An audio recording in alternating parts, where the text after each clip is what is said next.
Well, you're welcome back to Morning Express. For the last leg of conversations on the program, our studio is being graced by Dr. Ben Onwudinjo, who is a public policy analyst and also doubles as the president, University of Nigeria Alumni Association, Abuja branch.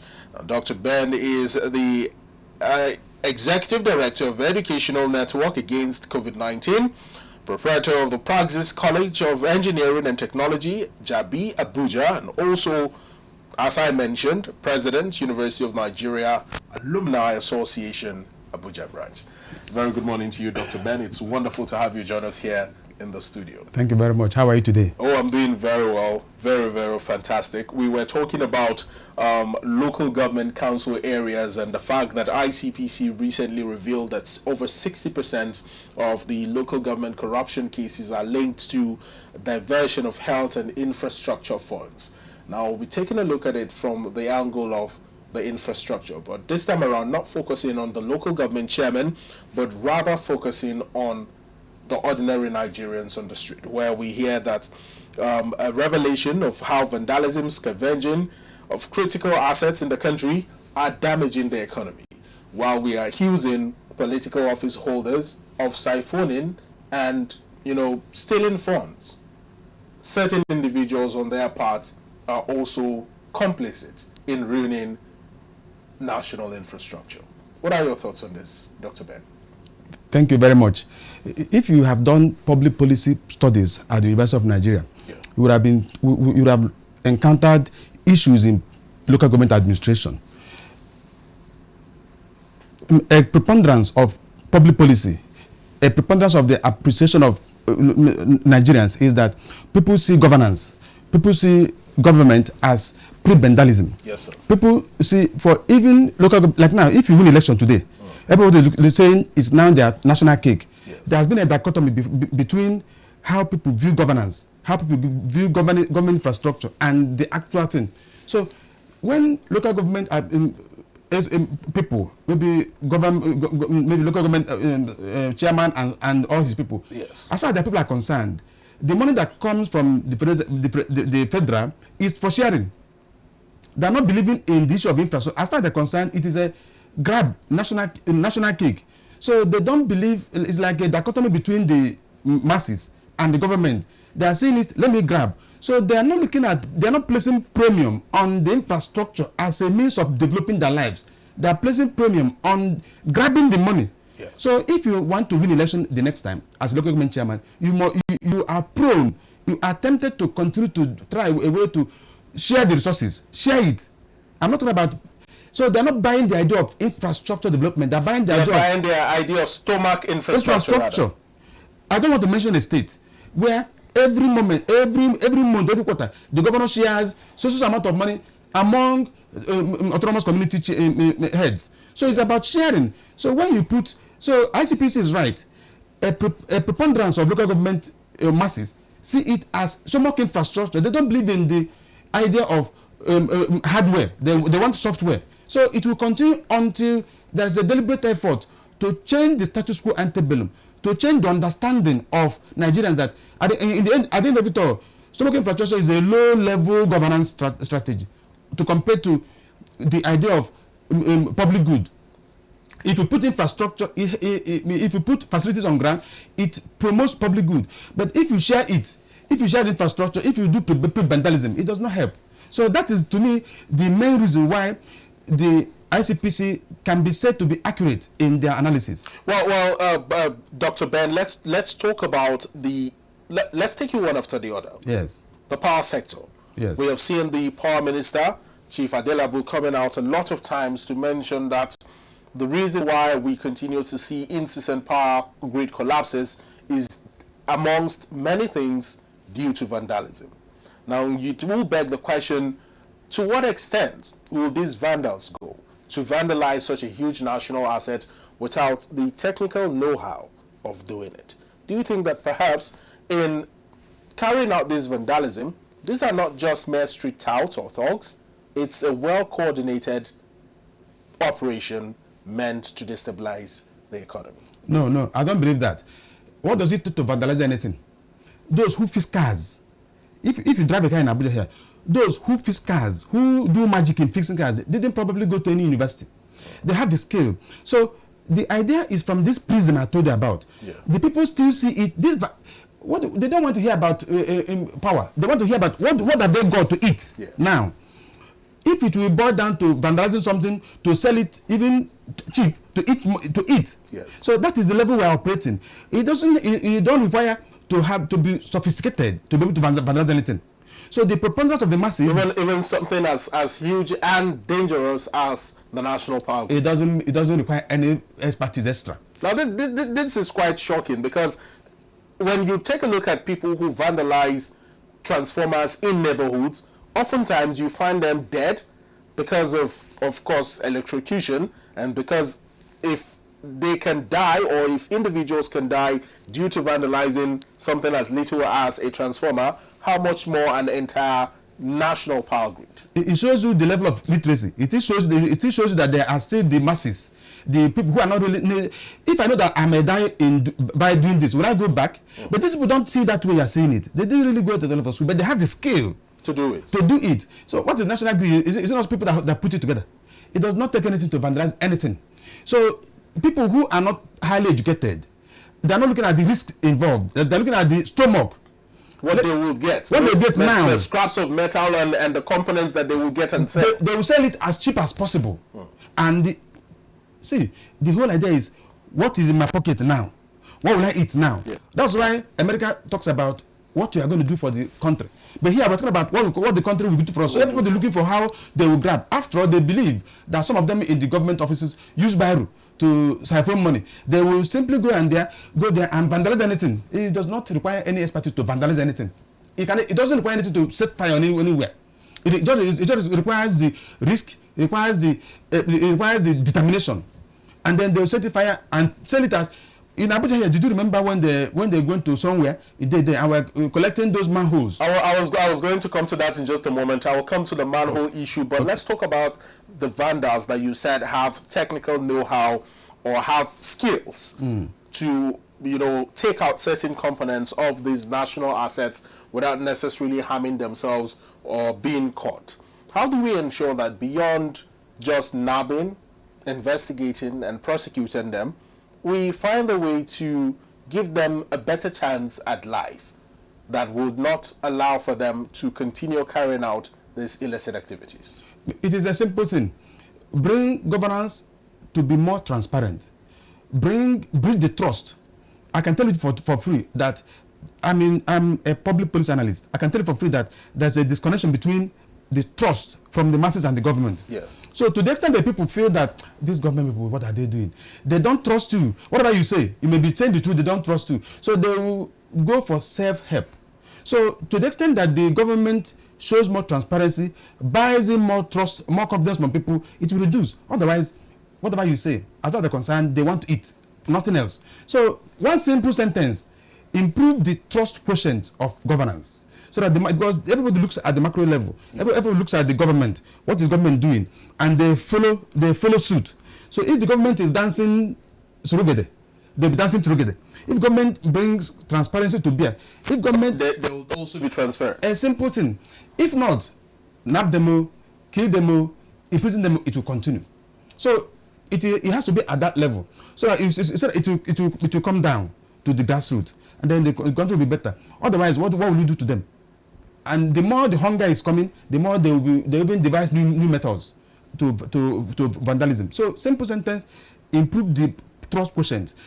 Now, if you have done public policy, yes, the challenge of public policy, governance in Nigeria is the issue of elite conspiracy. The masses are not factored into public policy. So you find a preponderance of governance in Nigeria, policy making, 5% masses, 95% elite. So the poor is not carried along in designing policies. You find that you end up giving the poor palliatives instead of giving the rich palliatives. The rich is not up; they are not even up to 5%. So you leave a mass of people unhappy, feeling believing that you are doing your best too, but they are disgruntled and they will go to any lengths just to survive. To get at you. I have said it on other channels. All the TV have appeared in the Abuja for 15 years. I've said it that the problem from my policy study at Nsuka PhD, the problem we have there is in this country, the governance is preponderantly elite conspiracy. Look at every policy the government has brought. Not only this government. Yes. You find out that the people wear suit in some AC offices, design policies, not knowing that it should have been the other way around. You need to factor the masses into the policy making. You carry them along, they will give you peace. But if you, like now, I can give you examples. I will design a policy now from my own prism. No, it must be from the prism of the masses, so that you can own it. They can own governance. They can own public governance. But in bridging this disconnect, I completely understand what you're talking about, Dr. Ben. There's a very wide gap between the haves and the have-nots in the country. And a lot of people have argued that, in fact, the middle class in Nigeria is almost non-existent. There is only the rich and the poor, the elite and the peasants at the moment. How do we bridge up this gap? Because we certainly know that the elite will not easily hand over what they have to the masses, and the masses, seeing that there is no other choice for them to survive than to engage in certain illicit activities, we are slowly falling into a state of chaos. How do we address this particular issue? It is to the enlightened self-interest of the elite to change the status quo antebellum. That is why people like you set up studios to reach out to them. I'm sure they are listening to you. That you are elite, you are not sure of your security, you are not even safe, you are not you're happy with all the. If you look at the Brahma's hierarchy of needs, the more money you have, the more wealth you have, it no longer gives you even satisfaction. At the point you look at self-esteem, how do people rate you? So it is the elite that you people here in the studio should continuously educate, continuously draw their attention to the fact that in the final analysis, masses are the people that own governance. So they need to change the approach to public policy. By the time you want to design policies, see it from the point of view of the masses. And you are free, you are safe. If not, the gap between the rich and the poor will keep widening. The middle class will keep fizzling away. You as the elite will keep being unsafe. And then your children you send them abroad, they stay there. When you are no more available, your children will no more, they will lose their roots. Let me tell you the worst. If the elite does not take time, you find out that maybe now you have a child, you live in good places, you have children, after all, they don't stay in Nigeria. The second generation, they will not even remember their roots again. Your generation will wipe out. Africans want their generation to stay. But the self-centered approach to the elite conspiracy will wipe their generations. Even the masses will still be here. You will be forgotten.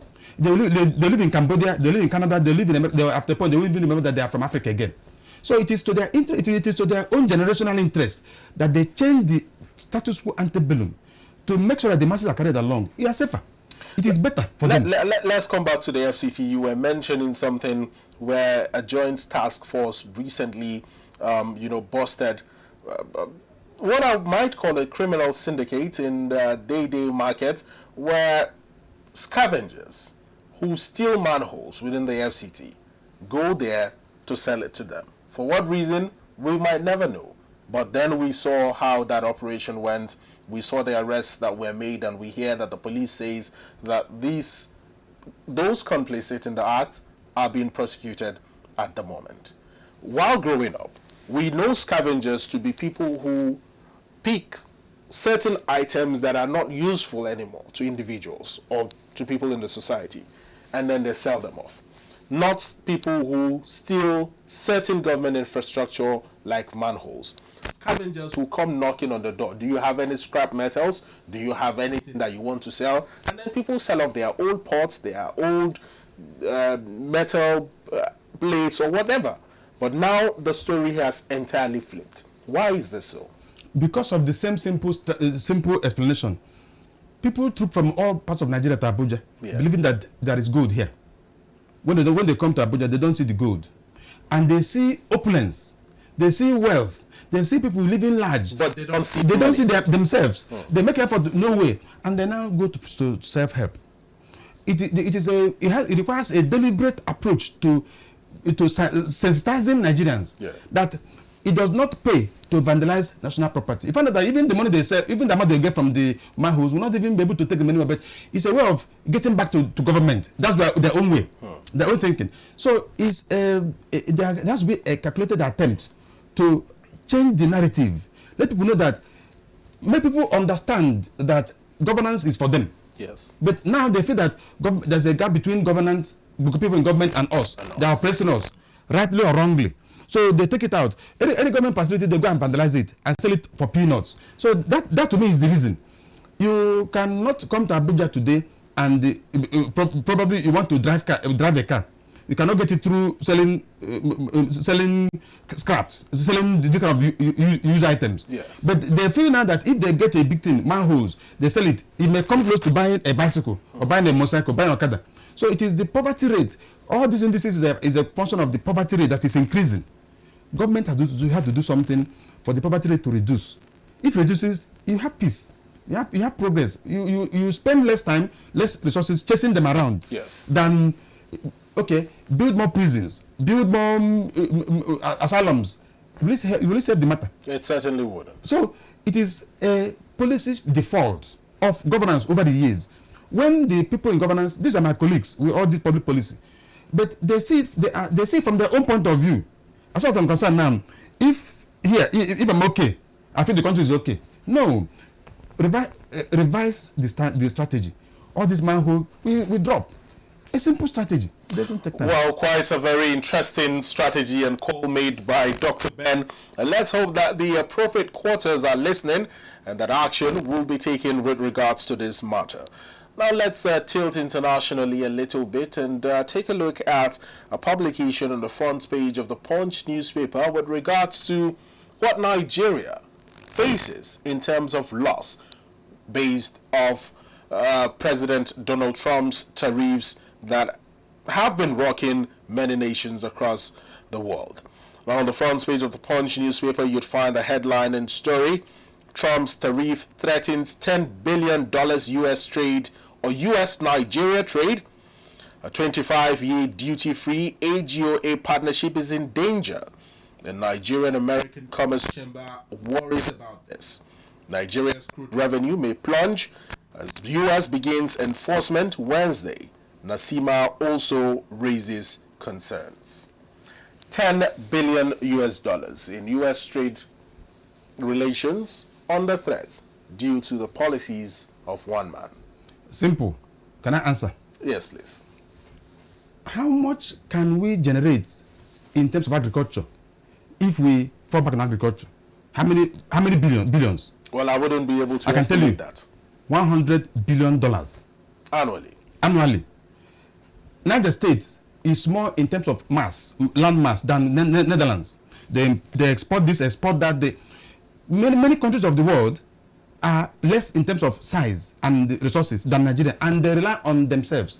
For me, if I'm part of those who do this policy, I say the simple thing is a simple thing. You close one door, another one opens. Instead of having meetings and weeping, crying over Donald Trump said this, let him close it. It's a wake-up call for us.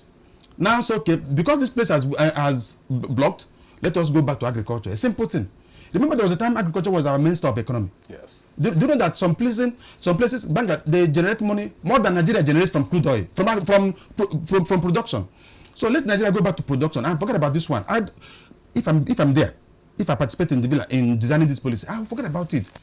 So let us. I mentioned the other time in one of the channel in the other television station. I said, if the government can say, for the purpose of this that you have blocked, let's design a national agricultural policy whereby you are here now, you must show government your agricultural approach. Either you are doing poultry, whatever, you must be doing something agriculturally based. As after saying it on ASO television, Niger State government borrowed it quickly. You can't be a civil servant in Niger State without having. This is one call that the First Lady, Senator Oluremi Tinubu, once made. I think during the inception or just at the inception of this current administration, and those statements were met with a lot of criticism from Nigerians, saying that the First Lady was asking them to go back to the farms and farm ugu and other menial or other small food crops for them to survive. That one is, I'm not a First Lady, that one is the elite envy.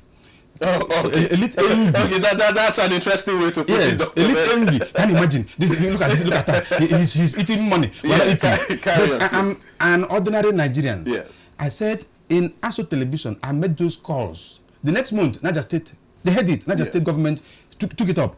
So let the federal government react by saying, look inwards. Yes. Set up a committee. How do we mitigate this $10 billion loss? Forget about it completely. Set up agriculture. Niger State alone, Bauchi, do you know about Adamawa, all these places? Do you know about designing flowers, planting flowers, selling them? Do you know what we can export? Do you know without crude oil, Nigeria can survive on agriculture alone? So fall back on agriculture. I mean, Nigeria was surviving on agriculture before crude was discovered. So go back to it. Is it? It's a simple thing. And back then, one of the most popular things agriculturally was the granite pyramids, which fed a very large millions. Exactly. So you see, sometimes I used to wonder why public policy making is difficult for some of these people. It's not difficult. If Trump does something, reply by going backwards. You have the resources, you have the manpower. What's the problem? Because with regards to this Trump policy, when US aid was withdrawn, or the announcement of the withdrawal of US aid was made, the country was thrown into panic. And I think that the National Assembly as well as the presidency had to swing into action in order to help mitigate the deficit that will be left when US aid eventually exits within our health sector. Can you imagine panic? A lot of panic. Can you imagine? How do we ensure that this panic does not continue? We have seen the panic hit our health sector. We have seen the panic hit our economy in terms of this huge amount of money that will be lost in US-Nigeria trade. And who knows what the next line of panic might be. I don't like the word panic. But that is what is happening. And then I find this. We saw the entire thing unfolding. We saw the panic in the country at the time. And then I find it shameful that a sovereign nation like Nigeria, we do not know how many we are in Nigeria. Do you know the landmark? Do you know the resources? Then somebody says something, you go into panic. I find it very shameful and very disrespectful of the government of the what God has given to Nigeria. Yes. Not many countries are not as endowed as Nigeria. God has given you all these resources, all this manpower, intellect, and then America makes a policy, you start panicking. Is it not shameful? Why don't you say, what stops from saying, okay, let us find plan B? What is plan B? Looking worse. Are you suggesting to me that Nigeria cannot raise $10 billion on its own?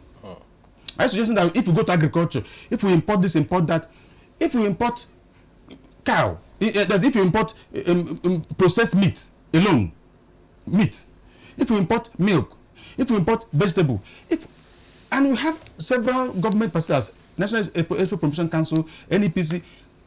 I don't like the word. If they panic, then you'll be wondering that you will not find where the problem is. The problem is with the policy makers. So when they panic, the masses will panic. When the masses panic, the lower cadre will go into stealing because they see that the whole people, the Oga is even panicking. They have they run out of ideas. How can they run out of ideas? So then what are you doing? What are you collecting money? What are you flying in private jets for?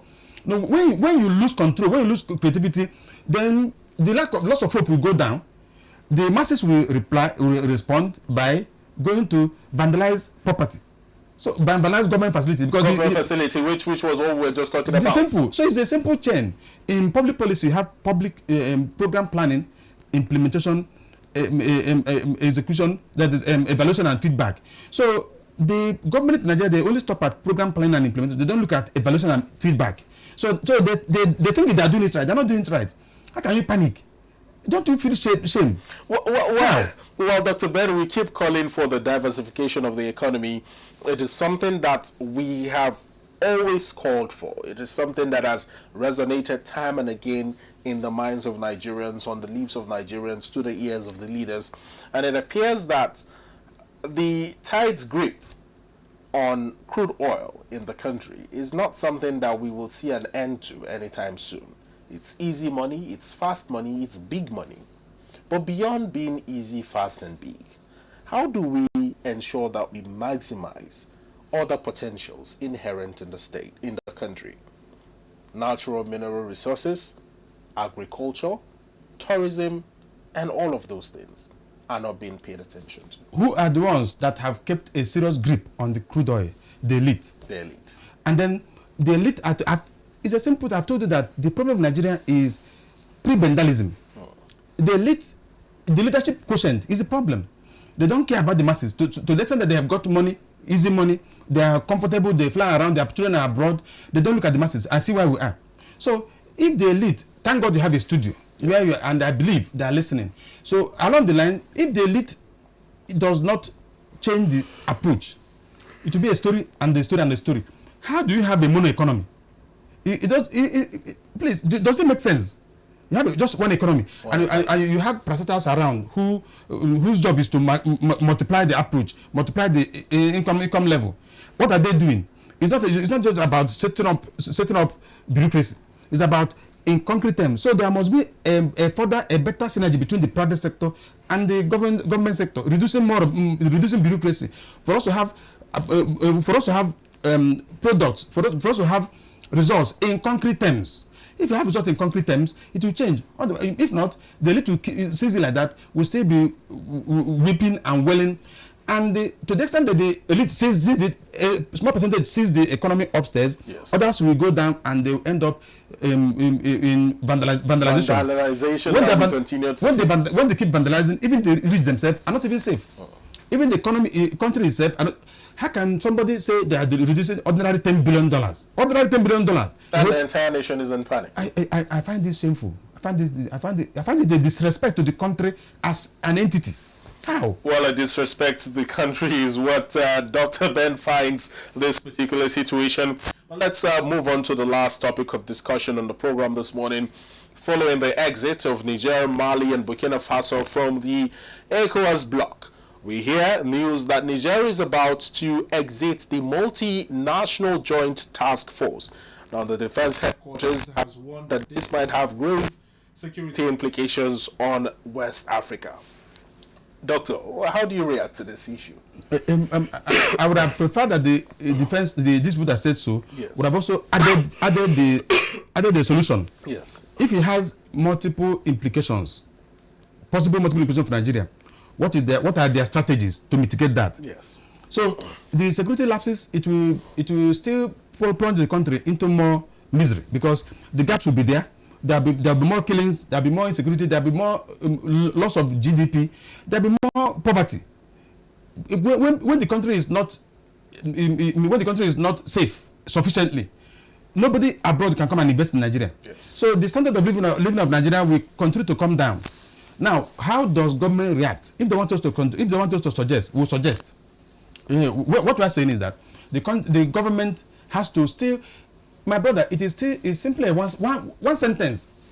Change the nomenclature, change the status quo ante of governance, yes, change the approach of governance. Let people believe in you so they will buy your ideas. If you produce, if you promote, if you deliver several policies, yes, and people don't buy into it because they feel that it is you don't care about them, how do you now survive in a country where security is a problem? It will not, because you will be achieving a limited quotient of the potential of the state, of Nigeria as a state. So the best thing is to find it, improve the infrastructure, reduce poverty, and man the borders appropriately. Carry the people along. Have NGOs, have the local authorities, the paramount rulers, the chiefs, the imams, all of them, have meetings with them, and they give them incentives. Let them be able to protect. If find out that it will be reduced. I don't think Nigeria has any control over Niger Republic, whether they will exit or not. So if they exit, what can you do about it? You protect our own people. So we can protect our people by carrying the border communities along, bringing them into governance structure, have a line structure between them and the NSA through the DSS, through, yes, the distance, and then they have intelligence reports. Use ICT, use technology to monitor it, and then you find out that you are good. Well, Dr. Ben, let's talk about the implication with regards to Nigeria in particular. Nigeria shares a border with Nigeria on the northwestern region, and we hear that the DHQ is vowing to eliminate terrorist kingpin Bello Turji. This conversation has been ongoing for many months, if not years, right now. Then secondly, The DHQ is refuting claims of troops' welfare, which many people have accused the DHQ of not ensuring the welfare of troops is met. And this is off the back of a report that bandits in the northwest have killed 12 farmers and 10 others in Sokoto and Plateau State. Can you imagine? Can you imagine? Very disturbing reports. Sometimes I wonder how they think. These people, I don't know the problem. If you eliminate Tunji Bello and do what you said, the security will go away. No. I think they should expand their scope of public policy. Yeah. DHQ, they should have a partnership with NOA and the local authorities and mount a campaign. Most of these people are not even educated. They don't even see it. They don't even see buy into Nigeria. Most of these people should be educated. They should carry them along. Get NOA to mount campaigns in Hausa, in Igbo, in Yoruba. The importance of being part of governance. Let the people see that government is even for them.